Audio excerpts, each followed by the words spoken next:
I never imagined my biggest fight to protect my son would be against my own family.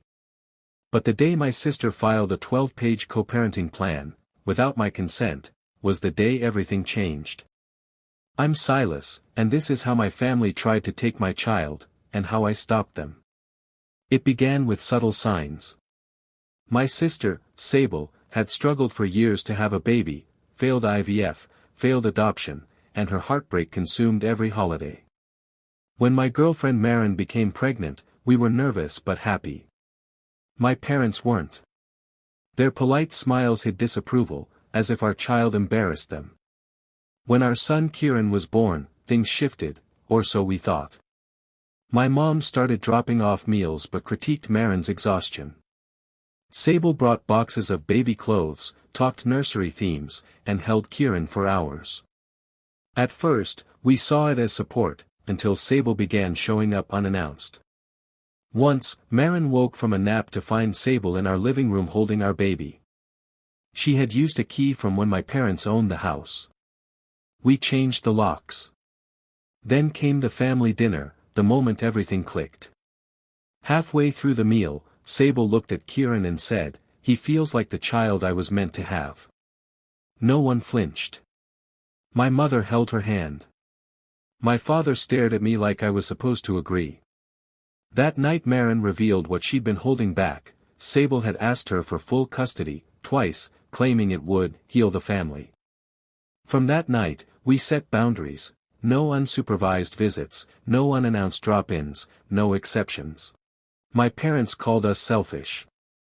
My father said Sable deserved to be a mother more than I deserved to be a father. That's when we started documenting everything: calls, texts, visits, comments, because we knew this wasn't over. The escalation was immediate. An email arrived from my mother. Attached was a detailed co-parenting plan giving Sable weekends, holidays, even trial guardianship. Then came emotional ambushes, extended family dinners staged like interventions, guilt trips disguised as concern, messages from old friends suddenly advocating for Sable. We hired a lawyer. He told us to save everything, every incident, every message, because families like this don't stop. We replaced our locks again, cut contact with anyone who tried to play messenger, and quietly searched for a new home.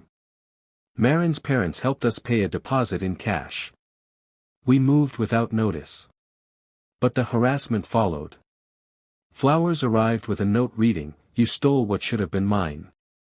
A stuffed bear with a hidden camera appeared on our porch. Strangers came to my workplace. My mother showed up at Kieran's daycare claiming to be his legal guardian. Police were called, reports were filed, and our evidence grew thicker by the week. Then Sable filed for full custody. Her claim painted Maren as manipulative and me as unstable. Letters from distant relatives backed her up, people who had never spent an hour with our son. But we had more than words.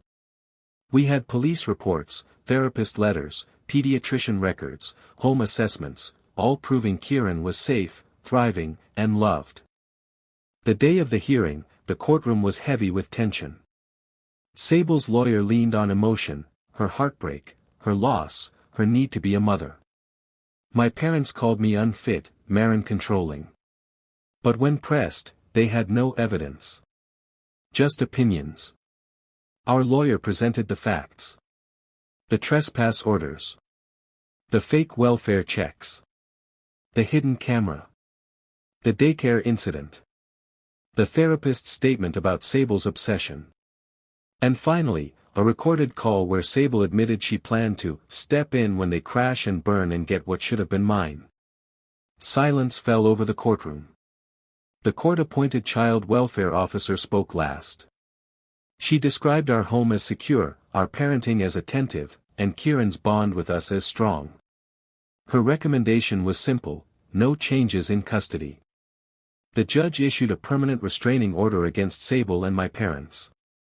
All contact was banned. The custody petition was denied. As we walked out, I realized something. This wasn't just about protecting Kieran from my sister's obsession or my parents' pressure. It was about breaking the cycle of control that defined my family for years. Love doesn't take. It protects. And I will never let anyone, family or not, take what's mine to protect.